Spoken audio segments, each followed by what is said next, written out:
into it. Let's get into it. Did you know? Yes, I did. So I packed it up and brought it back to the crib. Just a little something, show you how we live. Everybody want it, but it ain't that serious. That's that shit. So if we gon' do it just like this. Get ready. You don't see just how wild the crowd is. You don't see just how fly my Let's get the energy right. Let's get the energy right. I need a stylist. When I shot so much, I can speak Italian. I don't know, I just want it better for my kids. And I ain't saying we was from the projects, but every time I want to lay away or deposit, I gotta say, close your eyelids. We was sort of like Will Smith and his son. In the movie, I ain't talking about the rich ones. Cause every summer, he'd get some brand new hairbrain scheme to get rich from. And I don't know. I just want to let that line rock. I just want to let that line rock. I just want to let that line rock. Did you realize you were a champion? Did you? Hold on, let's let the hook ride a little bit. When he packed it up and brought it back to the crib. Just a little something, show you how we live. Everything I wanted, man, it seems so serious. That's that shit. Hey man, hold on. Let me just get the energy right. Let me just make sure you hear me right. You know, we're live on YouTube right now. If you need to know, make sure you following the Poeticlee on YouTube. You can follow me on all socials as well. Shout out to the platform that's making this happen, to a grand scheme that is Rizz Radio. Make sure you download the app Rizz Radio. Shout out to Asia Cobbs, the founder of the movement behind such a global expansion that we're doing here, and a platform that's allowing our voices to be heard, stories to be told, and dynamic artists and music to just be heard on a whole nother level, global, as I said. So shout out to Asia Cobbs. Make sure you follow Rizz Radio on all social platforms. Make sure the Art Trap House. Make sure you tap in with the Art Trap House and Asia Cobbs. AJACOBBS. Make sure you tap in with her as well. So this is Rizz Talk in the Morning with yours truly, Poeticlee, Poeticlee. And today we do this thing throughout the week. If you're wondering, if you're tuning in for the first time, welcome. Come on in. These conversations, Rizz Talk in the Morning, is about the spark. It's about the charm. It's about the light. It's about how you're talking to yourself. And it's about how we're making it happen. Hold on. You know, I got to do this for my early risers. Now we started in mid-morning today. Before my early risers, there we go. One time for the one time, got to let it off. Oh, and for those, it's Friday, baby. So for those that got paid. One time for those that got paid. All right. Now, last but not least, for those that got paid this week at some point, right? You may have got paid before today, but you got today off. Once, 2 times, 3 times, 4 times for you. Gotta let some air horns off. I'm sorry if you're driving. I get it. You probably like, all right, man, I don't want to hear that, Lee. What the heck you got going on? I feel it. But this is Rizz Talk in the Morning with yours truly. And each day we have different conversations. We have different theme topics that we want to, share and just express on. So if you're watching me live on YouTube, you see the number to call in. If you want to call in, 980-549-1116. You can also call that number anytime after the show and, leave a message. And we'll tap in with you from there. I may play it back, and I may even, respond to it as well. So today is our Hear Me Out Friday. Hear me out. Right. Don't we judge? We listen and we don't judge. But we know that's a lie. You're gonna judge anyway. All right. So, I wanted to get to talking this topic. If you see it titled already, you're probably like, oh, where's Lee gonna take this? Where is he gonna take it? And I'm glad that I do this on Fridays, because throughout the week I can let everybody say what they have to say. I can, it's not even about me looking at other people's perspectives. It's just understanding where everybody's coming from, right? So I don't regurgitate the same messages, the same sentiments, and maybe I can come with my own point of view, my own perspective, rather than just having a clickbait moment, right? Something really nourishing, something really thorough to what we need to hear as a society, because that's the point of these conversations. That's the point, is to come together as people and to understand perspectives. Boy, do we love it. We love standing on what we say all the time. I'm standing on business. I'm standing on business. And we love that so much. However, at the same time, are we opening ourselves up to understanding how we're human beings and how people are receiving us and how we are feeling about that? So we're talking about the kingdom, you know, and I titled this, you'll see the title is this, right? To in this sense, why does black fatherhood trigger people? Like seriously. And the reason I titled it this because I've seen it on so many different levels, right? But if I look at it from just a sports angle, one could look at the LeVar Ball situation where, I mean, he spoke proudly of his son. He spoke, he overextended himself when it came to the promotion and the actual upliftment of his sons, getting them into the league by speaking on. Now, of course, they had to do the job of balling out, right? Of course, they had to do the job of going into the gym. Of course, they had to do the job of actually being committed, buying in to what their father's talking about. But a lot of people felt a way of how strong, how confident he would speak on his sons. Because why? Why does that bother? Why does that bother? So today on this Hear Me Out Friday, the theme today, I'm gonna get straight to it, has been a very interesting conversation happening throughout the week, is LeBron, King James, versus Stephen A, and how their confrontation where LeBron addressed him, I believe it was last Saturday when the Lakers, who were they playing? Lakers and Knicks. I think it was Lakers and Knicks game. And during the third quarter, LeBron approached Stephen A on the sidelines. It's a video that's gone viral of LeBron approaching Stephen A during the game on the sidelines and just standing very strong and speaking to him about how to keep his son and LeBron's parenting out of the media, right? And LeBron checking Stephen A for talking about Bronny has brought up this very very mixed emotions of opinions from across the board. It's not a race thing. However, I do think black fatherhood is always looked at with certain things. I can't really put my finger on it, right? Because I do think it triggers a lot of people. I think that sometimes there's these ideas. When I was writing down my notes today, there's these ideas of how black fathers should be. It should be like a very limited thing, especially when it comes to sports. Why? So LeBron checks Stephen A, and he checks Stephen A over Stephen A's comments. Stephen A has been on ESPN, has been on his own podcast, national broadcast, millions upon millions listeners, putting out a call for LeBron on how his parenting is. But wait, hold on.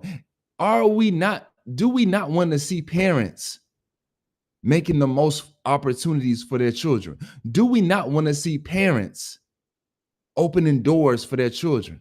Do we not want to see parents empowering their children's and their gifts and their dreams? Why not? You only get one shot. But that's the problem.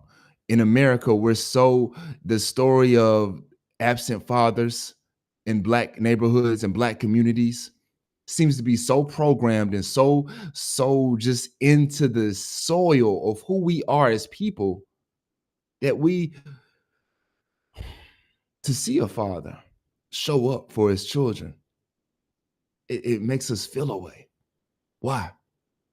Nepotism is what they'll say. Oh, he doesn't deserve that. Okay. Who are you to judge that? Who did you judge the other people that came before him, and how are they doing? What I mean by that is Bronny was a 55th pick. If you're not sure, if you're not aware, let me update you on real briefly. Bronny was a 55th pick in the NBA draft. The Lakers selected him. LeBron James plays for the Lakers. Iconic moment, milestone achievement, never done before, outside of Ken Griffey Jr. and Senior playing together or being in the league together. And we never seen this before in NBA. Now, a lot of speculation, a lot of talk. Okay, LeBron set that up. He pressured the Lakers into drafting his son. Okay, let's do this. Let's say that's the case, right? Let's say it's the case. So what? Let's start there. So what? Because again, how many times have we seen this world and how cruel it can be?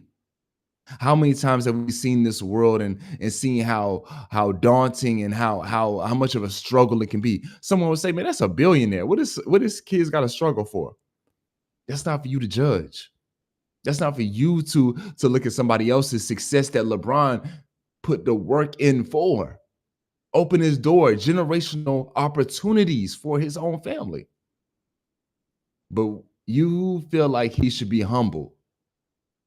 And say, you feel like he should be humbled to the point of, nah, man, you can't do that for your kids. Don't you have enough? What is it? What is it to you? Does it make you feel away? Does it feel like you're missing out? What are you missing out on for? Are you missing out on that connection that you didn't have? And if so, is that a projection? I've seen this so many times within my own people, the hypocrisy of calling nepotism when other communities do it all the time. Here, I'm putting my son in this position. Here, I'm putting my daughter in this position. Are they qualified? You're not judging that. You're not watching that. No, but they hold the air. They hold the air of the throne. And that matters to the kingdom. It matters to the family bond. Those things matter. So hear me out. I think this whole thing has been overblown. I don't think Stephen A had to address the LeBron such confrontation on TV. No, you didn't. Stephen A says, "Oh man, it went more viral and I wasn't really going to address it, but then I had to address it because the bosses said we want you to address it." Now, if you're that much of a pawn in your own $100 million game, then go right ahead and be that pawn. Be that pawn.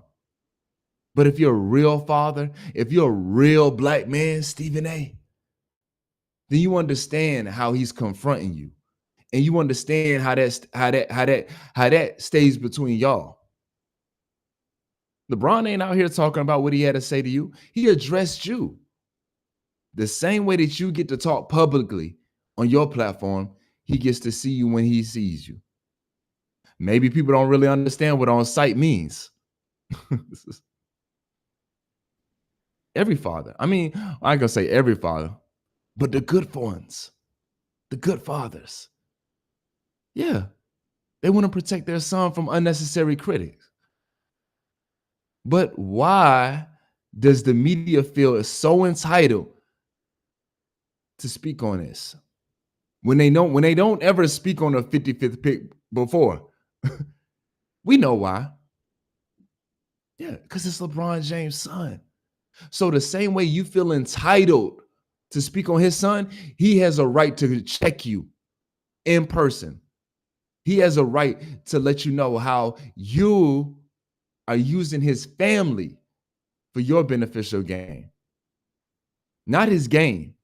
No, you're not using his gain, because if you were using his game, then you'd be using that same metric that you take other 55th picks. You take the 54th pick, the 57th pick. And you would use those same metrics, or even better yet, you would keep it on the play. You wouldn't do this dramatic call and say, LeBron, I'm pleading as a father to please don't put your son through this. Put my son through what? LeBron has spoken on many times. This is his son's dream. But he can't assist in his son's dream, huh? His son's dream. I'm getting tongue-tied. He can't do that. So again, why does Black fatherhood trigger so many people? What is it? I was writing here in my notes. I mean, we've seen this so many times. The Archie Manning situation with getting Eli to a certain team cheered upon. But why are Black fathers expected to be absent and distant? If LeBron wasn't involved, they say he abandoned his son. Matter of fact, let's look at LeBron's career.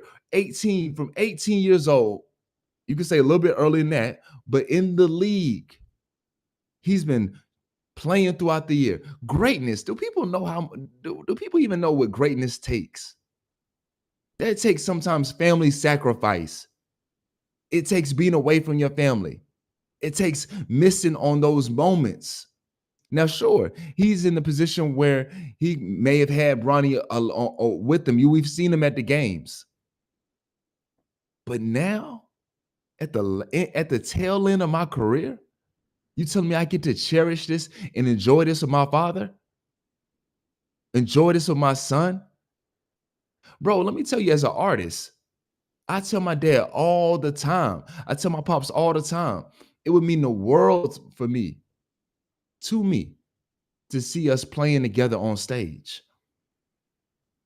So if my dad has this position where he can connect me, or he can open up a door for me, I'm supposed to deny that. And I'm supposed to take your struggle route. No. We're here as inspirations. We're here opening doors for each other. So what does that look like for you? What does that look like in your parenting? Are we saying that, that you don't allow your children to go through their own ups and downs? You don't have to do that. Life will do it itself. Sure, you want to prepare them. You want to prepare as a parent for all things that could happen. But you don't have to make the road harder. Why? That is a trauma in our own community. Is that, I got to make it tough? No, you don't. Life, as we clearly seeing, life will do that enough. Matter of fact, does anybody even get to check on Bronny's mentality, Bronny's mindset, Bronny's mental health? Does anybody get to check on that? Or we just assume, hey, we're so entitled to put this energy out. You're not that good. You're not worth it. You're not worth it. You're not qualified.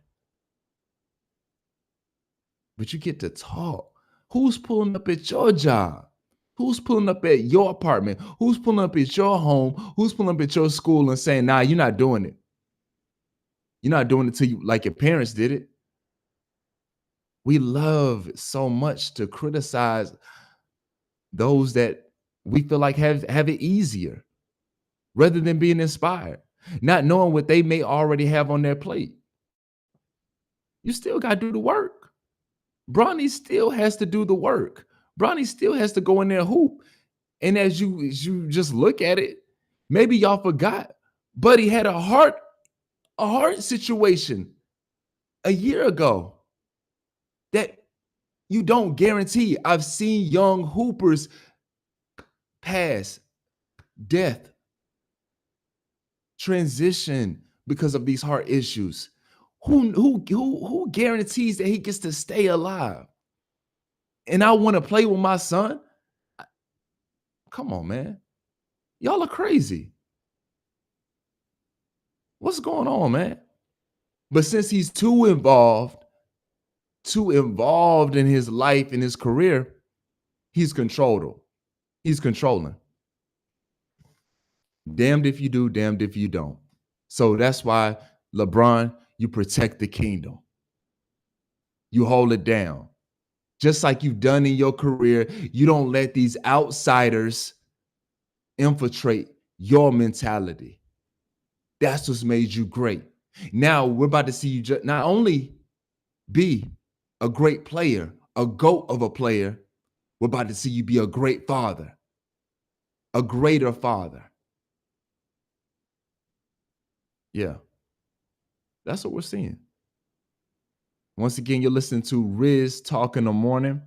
This is Hear Me Out. Hear Me Out Fridays. Hear me out. So if the media, Stephen A., if you can dish it out, you said LeBron, his move was weak. But you get to talk. You get to talk all day, every day on your platforms. But when somebody sees you and checks you in person, you so big and bold, you so Queens, New York. But when somebody comes and checks you, it's weak. Oh, they could have called, they could have texted. Matter of fact, we don't even know if those things already didn't happen. But when I see you and I talk to you about it, it's weak. Nah, we don't even know how. What are you doing for your kids? Now, I'm not saying you're not doing anything, but put it on the main screen so we can judge. No father should stay quiet when people speak on his child. I'm saying that right here. No father should stay quiet when people are speaking on your child. I'm pulling up. Simple as that. So you want to run your mouth. You want to judge this. You want to critique this. You want to judge how I'm doing, especially if I know I'm holding it down. If I'm holding it down, get out my way. That's it. Simple as that. It's simple as that. And I want other people, I wish there were other players that would actually speak to this sentiment rather than y'all being scared and not really addressing the situation on the nuance. I get it. Everybody's open to critique when it's about their play, their performance. But damn, it seems a little bit personal when it gets to Bronny. Very personal. So I'm sorry. Black fatherhood. I want to say this clear. Black fatherhood, it's not up for debate. It's necessary. How Black fathers show up in the confidence and in the empowerment of their children isn't up for your debate. If they're showing up, if they're putting their children in the positions for them to be great and to continue the generation. See, we want to talk about generational wealth, but do we really honor and respect that? Because generational wealth helps the ecosystem, it's not for you to just sit back and hate on. You never know down the lineage, right? What this person and what their parents, which we've seen on the white end, right? The Waltons, they being able to create Walmart, open up jobs for people, right? I'm just using that on a very simple, shallow end. Now, LeBron, what he's able to put his children in the positions for could open up possibilities for your lineage down the road, but you hating on it. You feel a way about it. Nah. Black fatherhood isn't up for debate. It's necessary.